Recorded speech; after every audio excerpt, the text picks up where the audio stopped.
Oh, So, but I Happy told 4th of him, July, just yeah, to happy thoroughly 4th of confuse July. everyone. And I think mm. we are live. 17th of May. Anyway, I'm here. I made it. We're back from the festivities. I can Here's only see your nothing. forehead. Sorry, I didn't hear what you said, Ernest. I heard what? What? I, I was just seeing your forehead. Now it's better. Just my forehead. You can have my sweater too. Okay. Think we are live on YouTube. Happy July 4th. Do you get fireworks or anything interesting like that for the Norwegian What we Independence have Day? is interesting. What we have is interesting. You can look it up. Uh, Children parade in the streets in every city, and all the schools in Norway parade up the main drag and then past the palace, and they wave at the king and the crown prince. And there are no tanks or weapons or military at all. It's just happy children playing music. That's Nice. Oh, special. cool. So Way it should be actually, in every country. I'm just curious, what did Norway get independent from? Okay. This particular independence is from 1814 from the Danish crown. And Ah, they were at that point, it was the Napoleonic Wars, right? And so because Napoleon lost, Sweden had a Napoleonic king, Bernadotte, and Norway was sort of thrown from Denmark over to Sweden. And that lasted until 1905, and the Norwegians said, now we want independence from Swedish king. And they got it with a small fight. But the present kings were chosen from the Danish royal dynasty. So mm, the 1905 king of the new Norway was a Danish prince. Anyway, that's it. Anyway, so they modeled their constitution on ideas from the U.S. Constitution. yeah. Uh, human rights and things. I think it's the second oldest constitution in the world, or something like that. The Norway's? Norwegian. Really Yeah, interesting. Oh, because it's before 1914. Yeah, so it's still in it's from 1814. That's when the their Constitution. constitution, Oh, okay. even though they were sort of under Sweden for the next 190 years, they still had a semi-independent state. But the Swedish king was their king, and then Right. what they did is they got the Norwegian king, and goodbye Sweden. Oh, so Anyway, did Norway have so the Constitution from 1814 was that for both Sweden and Norway together? no, no, So that Norway had was its Norway own. alone. So Norway Done was a by country, but Norwegians. it didn't have its own. It has its own constitution. Did they have their own like parliament or Well, if you whatever? think about if you think about Great Britain, the Yeah, Queen is queen over Wales and Northern Ireland and all the Australia Commonwealth in its and time. yeah, right, Yeah, yeah, yeah, yeah. yeah. Everything in the They're Commonwealth. Yeah. sort of like that. Okay. But yeah. Probably a Anyway, little but more heavy-handed. Yeah. Norway is, along with the other Nordic countries, amongst the 10 happiest countries in the Yes. world. Mm-hmm. And Norway is, in relation to population, I think the richest country in the world. Oil Mm. money. Yeah. Right. Thank you very much. Good thing it didn't go to the Swedes or the Russians. We have a border with Russia, by the way, up there. Yes. About the tourist. Sorry, my wife is putting in a word in sideways. What, dear? We have been almost the poorest country in Europe until we got the oil, but Mm. it has not been a rich country. Yeah. So when I entered Norway, they were poor. They are now fabulously rich. Cause and effect is obvious. Tom arrived. Yeah, I think the was it the Norwegian Sovereign Wealth Fund is one of the Yeah, most that's where trusted this. institutions, Well, richest and also but this is well trusted. I think. yeah, but the funny, like Britain, who's had equal oil from the North Sea. I mean, literally split. They spent it all, and Mm. Norwegians made a strange decision to not spend it all and save it for future generations. Yeah. And that's a courageous political decision, because easy to spend money and look good as a politician, get reelected. But no, the Norwegians said, no, we'll survive. We've been poor a long time. We'll save it up. Yeah, no, So that's unusual. Yeah, no, it definitely speaks well to national solidarity. Yes. Yeah, people are very good about their country here. They appreciate it. Yeah, I heard, and me too. I'm a dual Norwegian and American citizen, of course, but no doubt where I'd prefer to live. yeah, which is good. I think this is. I thought this would be a good time to. I was thinking about a bunch of things, but I think doing a reset and talking about Datocracy, the name of this channel, the original book you wrote, and the term that Ernest and I came up with to discuss the thing that we wish the world had more of. I thought, and it Okay. ties into some of these conversations. Half a second. Should I go to the office and have this conversation? Would be nice. It would be nice if I went to the office and my wife could have the living room TV all to herself. It's good to be nice to your wife, especially if she's the one who sponsored you to be a Norwegian. Yeah, she's the one who dragged me up here. Okay, you didn't just marry her for the Norwegian citizenship then? No, although I could have also come up to Norway to avoid being drafted to Vietnam, because but I didn't. That isn't why I came here. But they did sort of send me my selective service things when I was 18, and they said it here in Norway. But the deal ultimately was that they weren't forcing anybody to go in at that point, and they said, Tom, you won't get drafted, but you would have to spend your own money to come to US and pass the medical test to get into the service if you wanted to. No thanks. I had a job offer at the UN in New York that I thought would be kind of silly if I went to New York for the UN and then straight to Vietnam for and got killed. That would be deeply ironic at middle level. So you said you were 18, you were already in Norway? That's right. I arrived in Norway when I was 17 in 58. Okay. And that was because of her, or? Yes. I met my wife in London. There's a great story about that. But I'll simplify. The gods conspired to have me meet her. And it was supposed to happen in the US with one of her girlfriends who I went to high school with, Santa Monica High School. But as it turned out, her mother said, I won't allow you to go to the US because my brother went there in the 30s and he never returned. And I don't want, so but you can go to London and learn English. So in the meantime, I'd moved to London and we met at a coffee bar because I was looking for a Norwegian who could translate something my Norwegian girlfriend in America had given me in Norwegian of slang that I couldn't get translated easily.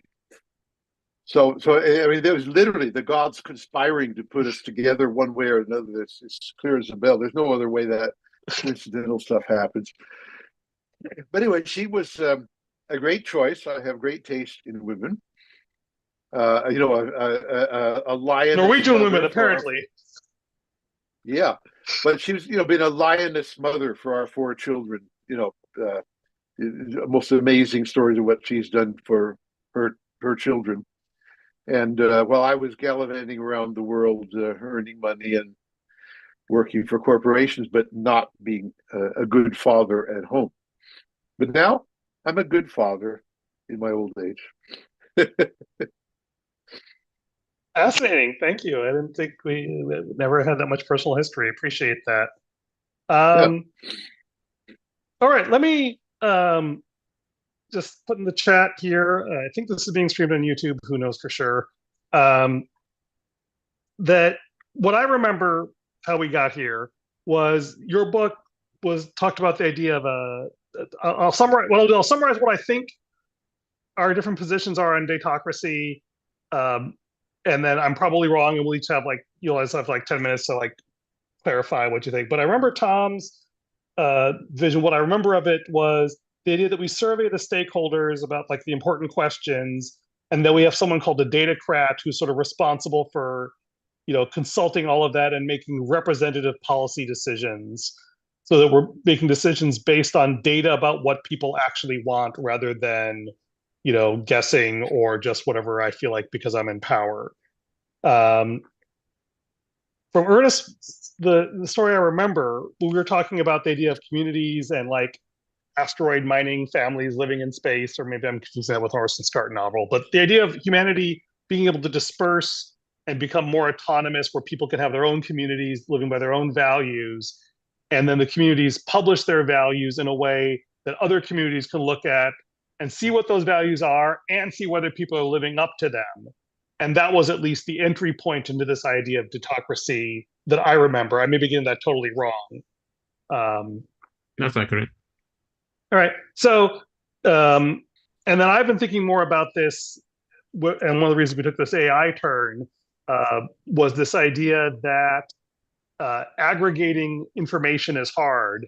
And I think in one of the episodes I talked about the completely reliable interlocutor aggregation, and building on the idea of cognitive security, that a mind is something you can talk to.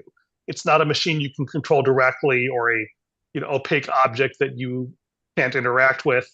It's a mind means you can talk to it, where and interact with it and engage with it to persuade it to behave in a certain way or to learn things about it.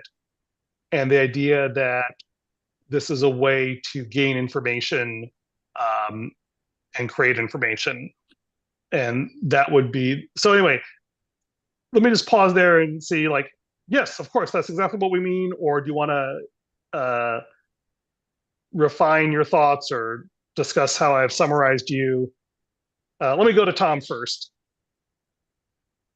Okay, pretty good, not perfect, but it's been a while. So what I observed was, for example, how parties sort of vote with their party. They don't think one by one. Only a few of them do, and so that's a little signal that the vote is sort of preordained by something, and it is an individual parliamentarian's discussion. So then you go one step further. In theory, all voters, citizens, have their values, and this is a multi-dimensional set of values. Justice, equality, fairness, economic opportunity, and all these values. And based on those values, what they do is they pick a party or a politician that shares their values as well as they can. In theory, that's how people choose a party to vote for or a politician. But it's never perfect, but they try to get good alignment. And then in theory, the politicians vote for the values of the voters. Well, we all know where that goes wrong. So it seemed obvious to me that so the tricky part is that I know how to quantify all those values and make them exceptionally clear. Okay, and if you don't, you won't even believe that what I'm thinking, the Datocracy thing, can happen. But since I can formulate those values, the individual degree of ethics and honesty and fairness and everything, I can feed that into a computer who can then replace the human politicians and make a decision based on those values. Okay, but of course, they're making a decision like vote for this. Let's call it electrical vehicles proposition, right? But they still make it maybe on the basis of 100 million voters and their preferences as well, as by some logic. And at the very least, it cannot easily get corrupted by, Trump saying, "Give me $1 billion and I'll get rid of all the good work Biden might have done in climate." Pure corruption is a little bit more difficult, though never impossible. So the idea was at least we get rid of the political middleman, which historically was maybe necessary, but in terms of methods we know and computers we have, no longer necessary.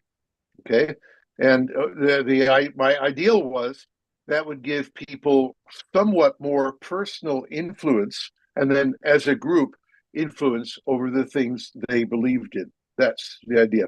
And then I wrote a little 6-page science fiction book, you know, how this would look in 100 years from now, but I also detailed it in language with 60 or 70 pages, you know, exactly how it would work.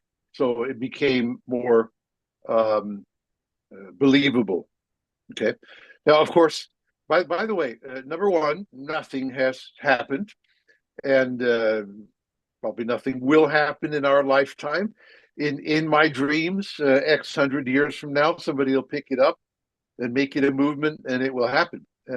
Maybe as suddenly as artificial intelligence happened to us, which is another little hint that there are things out there that I've just been playing with 4.0 today, you know, for free. So things can happen suddenly. My real, I've lived long enough and been enough attached to politics and in several countries and things like that, including as a consultant to prime ministers and things like that. We haven't talked about that, but I have. And in fact, I'm just about to be engaged to a group we can talk about. Key word is Jeff Mulgan in England. Anyway, but as a realistic observer of the real world, I've concluded that the best any one human being, however idealistic, Ernest, the best you can do, I mean, you can start revolutionary things, but they fall apart, etc., right? The best we can hope for is nudging things a little bit in the right direction. You know, take whatever you like as an individual. If we can nudge it 1/1,000,000th forward in the right direction, that's about as good as it gets for an individual. Okay, that's all we can hope for. And then, 100 million individuals nudging will make a bigger movement. And revolutions will happen, but they will often fail, even if they start out being very idealistic.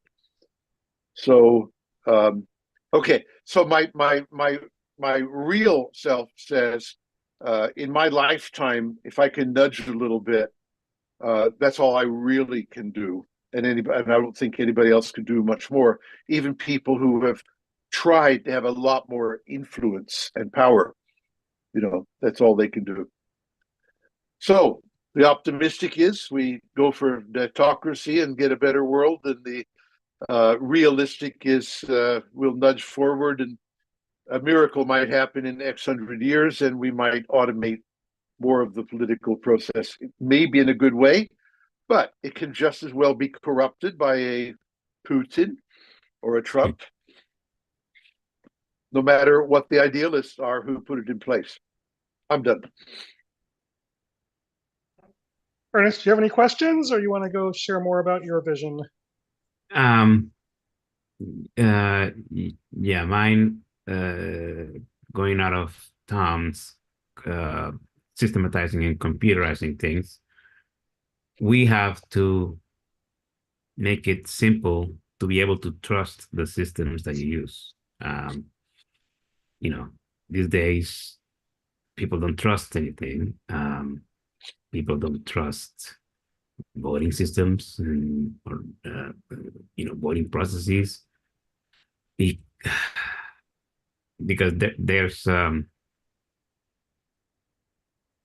there's this adherence to personalities.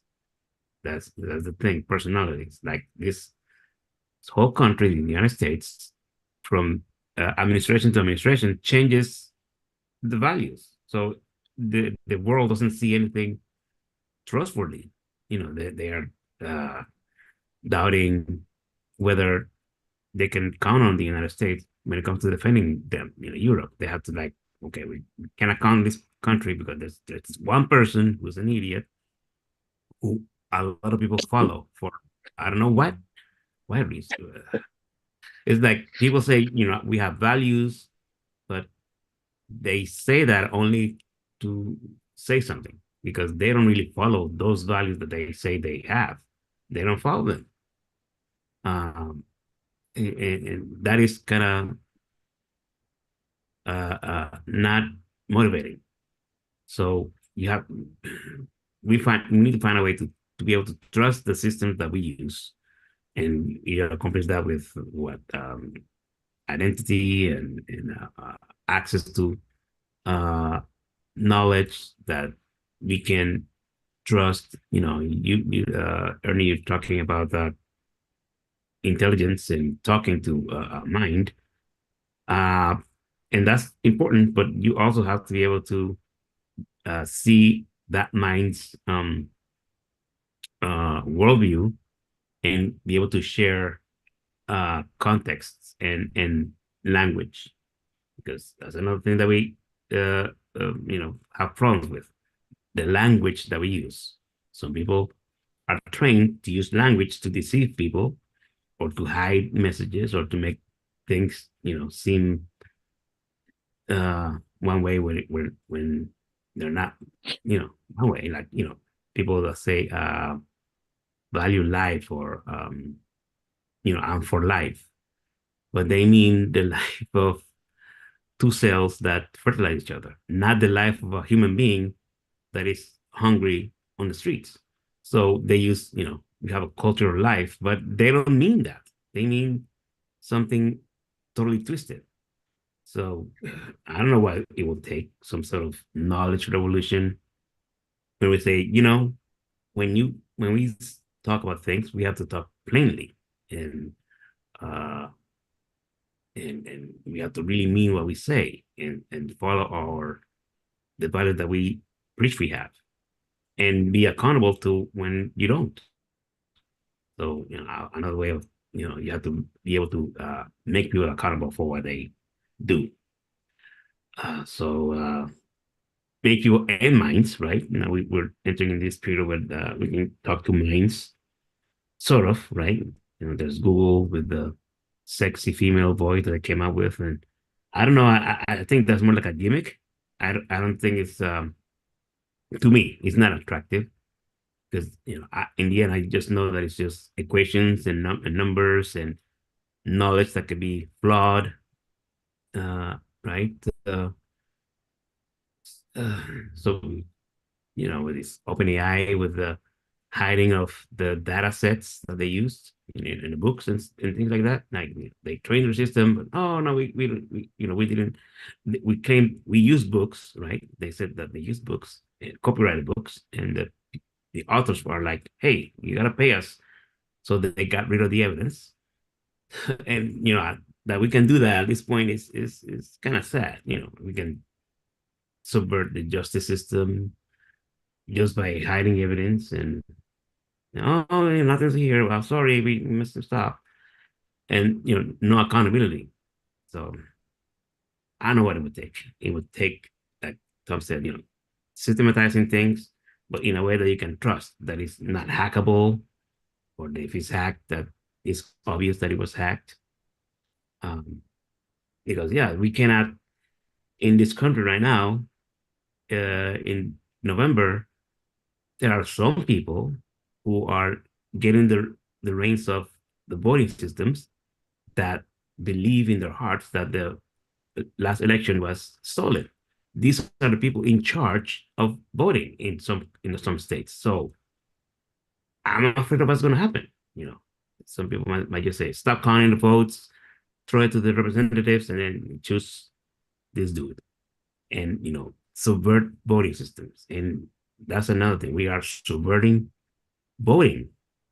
Like one party is just this, it just focus on disenfranchising the votes of the majority of people, and that the fact that we can do that this can happen in at this stage is very depressing. I don't know how to solve that, right? How do we solve that? We have to wait for these people to die off, and hopefully the younger people have more sense, and then we can uh, go into progress again. But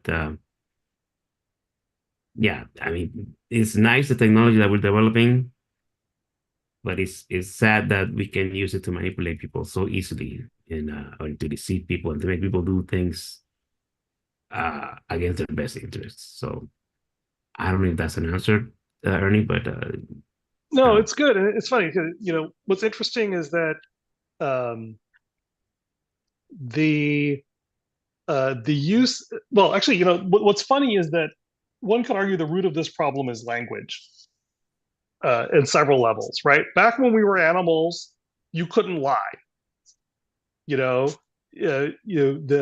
because communicating information was very costly. If I want to say, hey, go over here and look at something, I have to like the bees have to dance to show where the pollen is, right? And evolutionists who study the origin of language talk about how it's a paradox because language is too cheap and easy. It's too easy to lie about what you mean. And therefore, it's not evolutionarily stable. It's like being able to, a peacock finding a way to just, use paint to make itself look like it has a beautiful tail without actually being evolutionarily fit enough to produce all those feathers. Ernie, Yeah. I have to interrupt here. Ah, Can we agree that there is language which easily can be corrupted, and there is language which is less easy to corrupt? I don't In other know. words, I do. Okay. So, and I'll argue the case anytime. The language that most people use, which is the one we're using to talk to each other, sentences, is Mhm. very easy to corrupt. And some people don't know of anything else. Now, if you get into language and you find that everything can be defined in exact terms and cannot easily be corrupted, Sorry. then you realize the planning language I've developed is designed to not be so easy to corrupt. Nothing's perfect, but it's very difficult to corrupt. Okay. So, but let's talk about this because I think I think I understand what you're saying, but I would use different words, which is that when a community agrees to define words in a certain way and tie that into a system of practice, that makes it harder to corrupt, right? Where there's certain Mhm. words that if you use it, certain people will, react very Yeah. strongly. Like, Ernest will Take say, something simple like Bill of Rights, right? Okay, go or let's back just to say, the Bill of let's take the word rights, which is even simpler than that, right? yeah, Okay, but like, okay, but yeah, yeah, certainly, then we cook out. but we codified it. We codified it. Right. Yeah. We do. And don't forget, there was a historical narrative of how we created that, right? They were enshrined in a formal system. We've invented judicial review to correspond against that, right? So I think that, but I'm saying like, okay, language, okay, so let me uh, critique and then exalt your position, okay? Language only works because it's been encoded in some social system, right? Because it is, and usually you find this like the reason we're all speaking variants of Proto-Indo-European is because the Proto-Indo-Europeans created a series of rituals and culture that took over the known, most of the known world, except for, like China and Africa, and so yes, so language always starts because someone has created a rich system that gives meaning to those words that other people respect. And then over time, it gets denatured because people trade on the value of the words, the value of that culture, and then they can exploit it and find loopholes, etc. And so what I'll give you credit for is you've figured out a way to formalize that process. So if this community says, okay, we agree we're going to define these words and we're going to use these words in this way to accomplish this task, then in the process of doing that, they are, I think they are weighting the words with meaning, and then they're sort of committing themselves, or at least their intent is that they're using those words within this system to mean that thing so that they can work correctly together. And so I think what you've done in language is, in fact, the way that all languages and all language communities develop. It's just never been this formal or rigorous. Okay. And my main point was that, like any tool, a knife, a gun, uh, uh, a medicine, it typically, just because it has many bad uses doesn't mean it doesn't have any good uses. But conscious effort may be needed to turn the bad tool into primarily a good tool. In I'm this not case, even, language. I wasn't even meaning to critique language. The problem, I'm saying this is an intrinsic feature of. I mean, the thing about a knife is like the purpose of a knife is to cut, and its ability to cut is determined by intrinsic qualities, right? The metal that you put in and how well it's been sharpened. The problem with language is that its values are purely extrinsic, right? Any given word, apart from a little bit of onomatopoeia, right? Or exclamations. The word is purely what it means in the heads of everyone who hears it, right? Unless you have a rigorous process saying there is a dictionary and you can look it up. I disagree, and I'll just very precisely in that no, only if the people who have that word in their head all agree and continually choose to submit to working with that definition. Only if it works in their head. But that is, yeah, now that is the default rule of the game that everybody knows about. The fact that people choose to deviate or ignore that definition for evil purposes is something else. But no, everybody knows there's a thing called the dictionary. But sorry, before there were dictionaries, people had rituals, they had priesthood, they had tradition, they had ancestors who fulfilled that same role. Right? Like, yep, okay, when we say this word, we all mean this, and we get together on July 4th and celebrate freedom and the people who died in the American War. And we, on July 4th, we believe that the Independence War was perfectly virtuous and justified, and freedom was worth dying for and killing for. And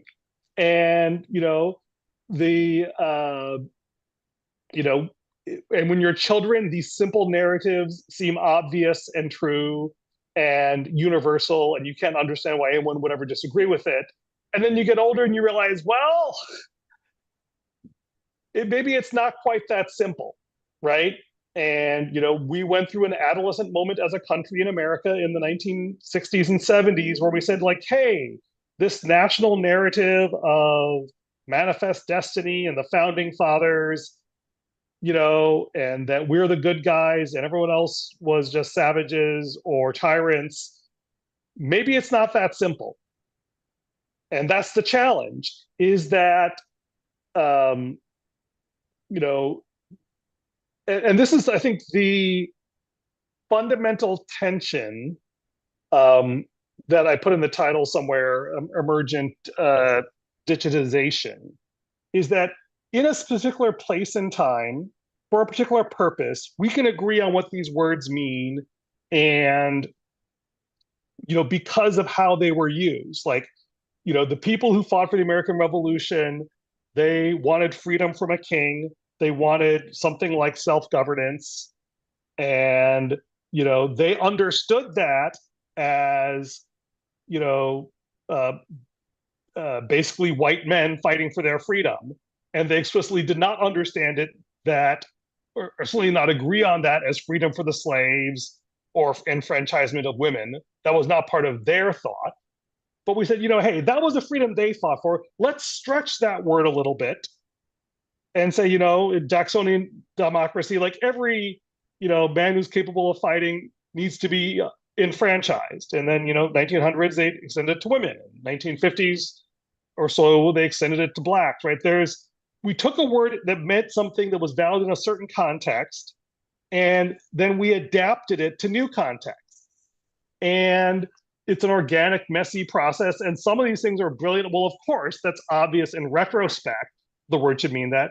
But now it gets much dicier. Do we extend the franchise to AIs? Do we decide that all these other groups we don't like get rights? You know, this is the challenge, is that if you have a well-bounded context, and this is the one question I'm always been curious about, and I think you're doing some work on this, like when you've drawn the bounds of the society, like Norway, like kudos to them for being an amazing society to live in. You know, they also have a very long tradition going back hundreds of years of cultural solidarity. So when the North Sea bonanza hit, they were able to draw on that well of cultural unity, of common purpose, of like, you know, my ancestors were like this, my descendants would be like this, I feel this continuity with them, therefore I'm happy to sacrifice momentary pleasures to secure the generations that I believe in my identity are here. Whereas, you know, if you have a bunch of, the Brits started, England as we know it started out as a divided society. The Normans conquering the Anglo-Saxons. And it's gone through different waves of more or less solidarity. And then they've got a huge influx of all of us, Indians and Commonwealthers. I just watched the movie Donkey about illegal immigrants from India going into Great Britain. It's like, for the British to say, well, do I want to save my money for a generation that may not have anything to do with me genetically or culturally? It's a much harder lift because the words and the identity flow. And it is this, the hypothesis I have is that, when you have a formal construct that everyone believes in, you can do so many amazing, powerful things, right? But the fact that it works so well means we want to extend it to do other things. And at first that's really brilliant and obvious. And at the end, it becomes very arbitrary and dangerous. And that is the human condition, is these words that meant something valuable, get adapted and then they get co-opted. And it's not always obvious which is which until after the fact. And even then it depends a lot on where you sit. And that to me is the interesting hard problem is, okay, building something pristine is hard and heroic, but the harder part is how do you navigate the messy expansion and adaptation of those terms in a way that allows you to function and make wise choices and not be deceived. Because the only way to not be deceived is to not believe anybody who says anything. That's the extreme position, which is the evolutionarily stable point. Is, you only trust.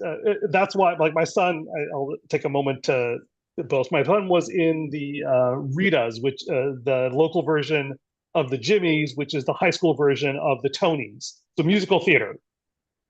So he's a sophomore. He was nominated for Best Lead Actor in the Bay Area, which was a huge honor. And he's sending a bunch of texts about whether he's going to be able to. He didn't win, which is fine, but he got some interesting connections out of that. But one thing about musical theater is that it's literally song and dance, right? And that's one of the theories for how language originated, is people would engage in these heroic rituals and like, okay, if this person's going to put this much effort into saying this, then I believe that, it's like the phrase mating dance in, other species, right? You actually demonstrate your fitness by your ability to dance. We have cheerleaders in football in a very similar way in our high schools as a way to demonstrate fitness in a way that resonates deep within our biology. And then when you say that, then you refer to that. It's like, this is a, Super Bowl level event. Actually, I use that to describe, is that like when you have those powerful rituals, which have all this biological and social and historical antecedents, you can then use that to conjure with, literally conjure, right? The idea of using words to make things happen is because you're drawing on all that well of semantics. And what's fascinating to me is that in the short term, AI is making the language problem worse, right? So now it could be that if you were rich and powerful, you could control the narrative and fabricate stories and get them out there. Now the cost of doing that has become dramatically less, right? You don't need specialized skills. You don't need to have specialized power. The internet, for better and worse, has massively increased distribution. And one plausible theory for why Trump got elected was that in the past, the only way to get a whole bunch of people to agree on something was through the political party apparatus, and they had to work through network television, and both of those were good at enforcing a certain consistency of narrative. And when those gatekeepers were blown away and Trump started making waves in social media, the mainstream, the television media felt like like New York Times felt like they had to talk about Trump because he was getting so much traction. And that changed the rules of, and my point is that this has always been the case, that you've had to have someone kind of forcing language to keep a certain meaning. And when you no longer trust the gatekeepers, that's when you have the problem. And so this is the interesting question, is how do you have, and like, this is a live issue for me. We're going through a little, corporate crisis, and I have to jump off in 15 minutes to try and sort through some things. Is how do you build trust when you're not sure that people are using words the same way you are? And skepticism just leads to paralysis. And so by the way, yeah. my solution in business has Mm-hmm. been to say, stop it. It's quite clear we do not use words the same way. Let's work on definitions and agreements. That's what I've done my Right. whole life. Yeah, right. And in business, it's slightly easier because you have a very clear hierarchy of power and inclusion, right? Like, you're an employee or you're not.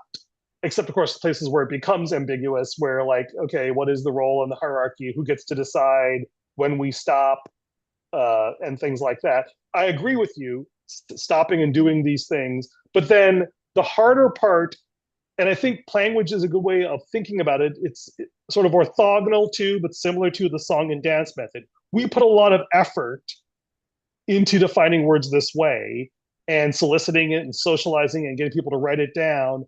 And that process is part of what adds semantic weight to it, right? The more time and energy we invest in these definitions, the more seriously everyone takes them, right? The challenge is precisely like, we've had this is sort of, I think we spent a whole bunch of time defining a bunch of stuff, and then reality shifted. And the problem we were solving, and then this is the challenge. It's like, okay, we said all these things, we meant them at the time, but the world seems to have changed. And what is the process we use to update? And this is kind of the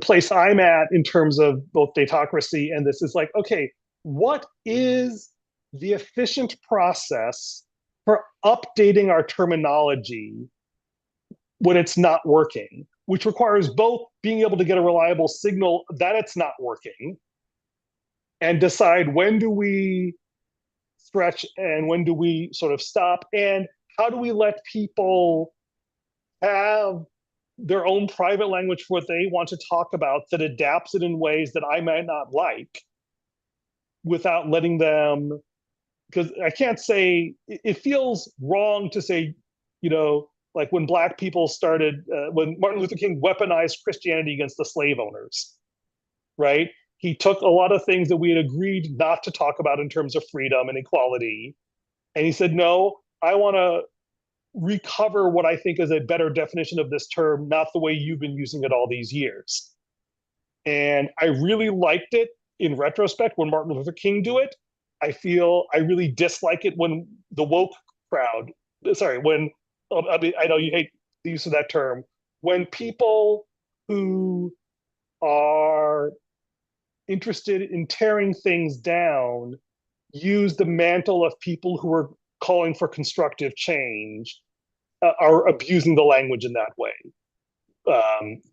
Like when my friends so But and you may disagree with me on that, which is fine, right? It's like the point is that you disagree when people reinterpret life in a way that is ridiculously narrow and corrupt, right?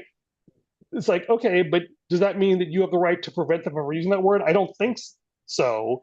We want to more create a social dynamic between us where we can still try to understand one another, but we can avoid getting sucked into the deceptions. And that is the interesting hard challenge. And this is this idea that I've been playing with, the term I've been using, just emergent digitization, and looking at AI and different tools and research projects like JEPA. Is there a way that having I'm not going to say objective, but neutral or multiple neutral systems that can sort through this for us might help, right? Is that, I think it does come to this idea of a dialogue or interrogation. Like when I see an article, I could ask my personal eye, okay, how is this person using this word? And how is the way that they're using this word, mapped to how I'm using it? Or even more when it's reading over my shoulder and saying like, hey, I know you're reading this article. Do you know that this person has a history of using this word in this way that you find objectionable? And both alerting me to the fact that I'm being sort of gaslit by language, but then even better, helping me to say like, okay, help me understand why are they doing that? Like I look at the situation between Israel and the Palestinians. We brought this up before in the past, and it's just horrific. And it's easy to take naive view, like these guys are the good guys and everything they do is right, and those guys are the bad guys and everything they do is wrong. That misses a crap ton of nuance, but I don't even know how to interrogate it because the rhetoric and the violence, both by the people themselves and the people talking about them, is overwhelming,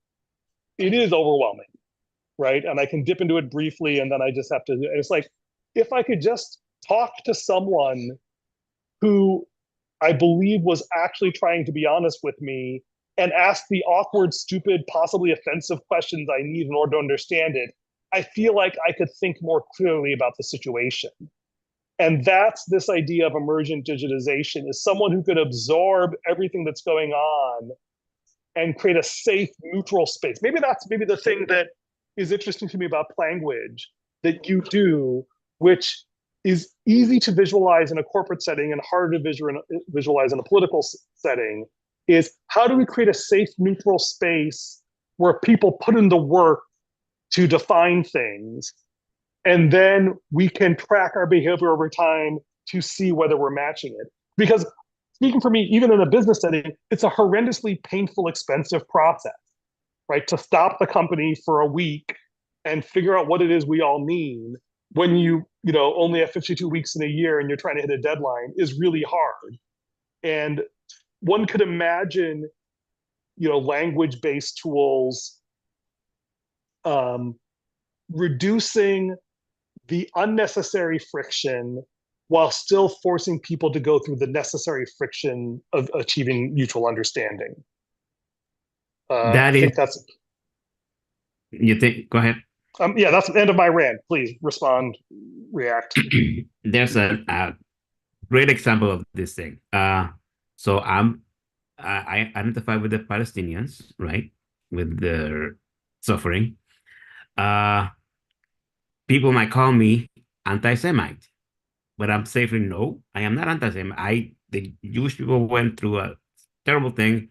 I support them, but as soon as what the state of Israel is doing is something different. The state of Israel, in my opinion, is doing genocide and apartheid, all that stuff. So, but I was in this definition of what a Zionist is and what is anti-Semite. But then there's this politician, I don't know who this person is, but somebody is trying to redefine anti-Semite to mean also being against Israel. Anti-Zionist, yeah, versus right. Yeah, so that puts me in a terrible position. So I'm not an anti-Semite today, but tomorrow I might be because of the way they define that word. Right. And right, Yeah. they didn't ask me. I wasn't but there's this politician who's above everybody, I guess. That's how we have our system.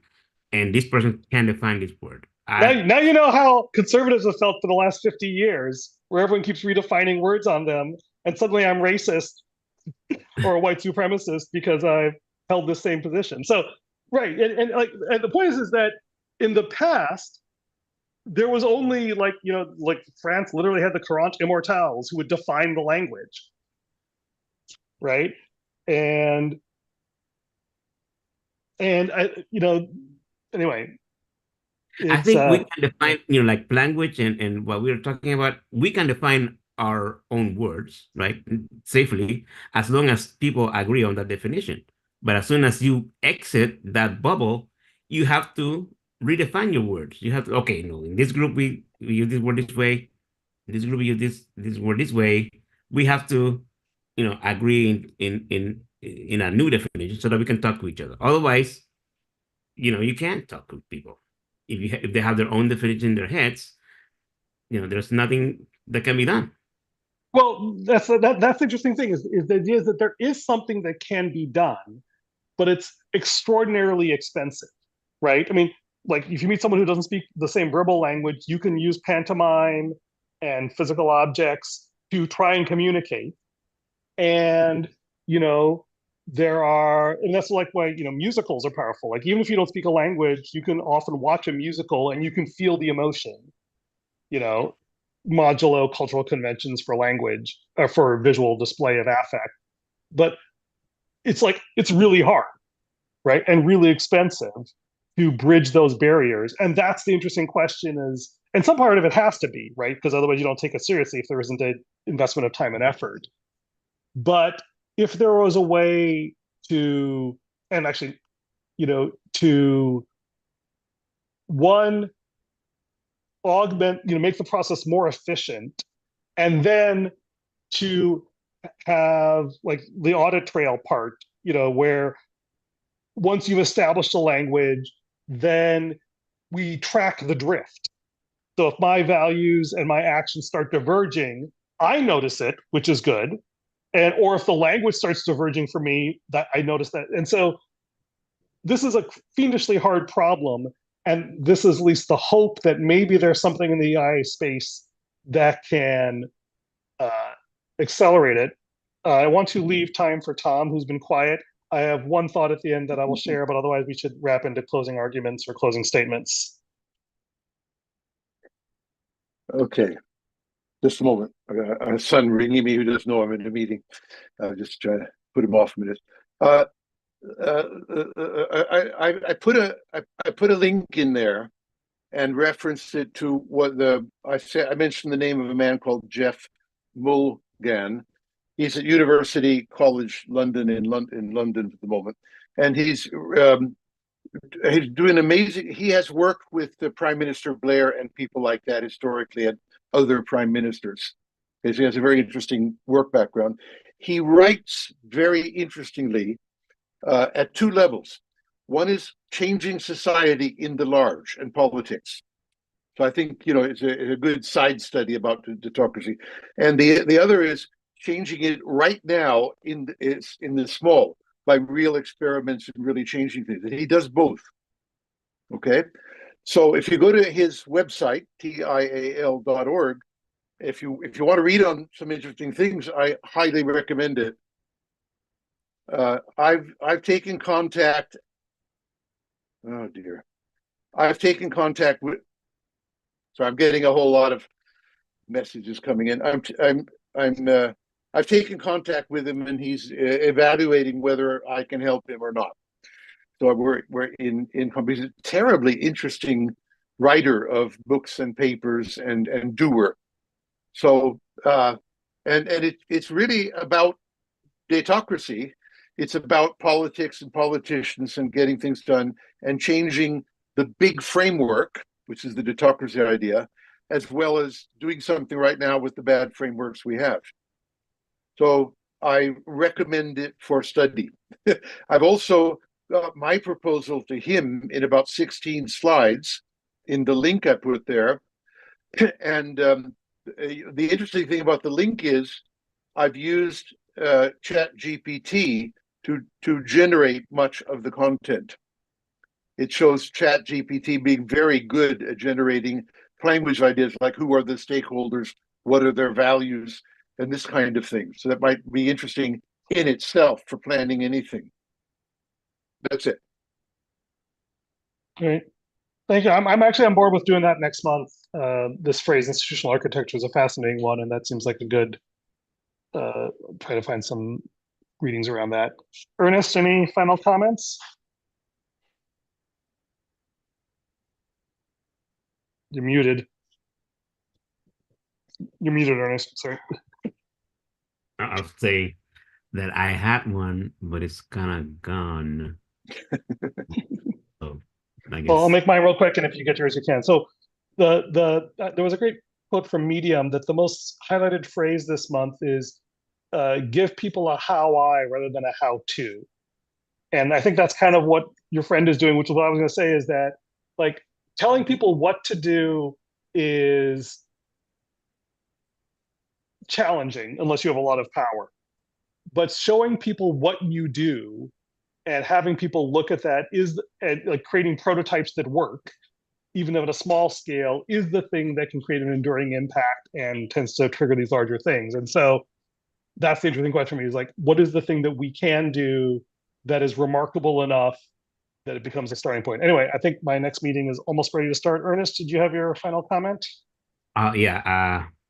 We need a way to navigate knowledge that is way better than the internet or even Web3, whatever.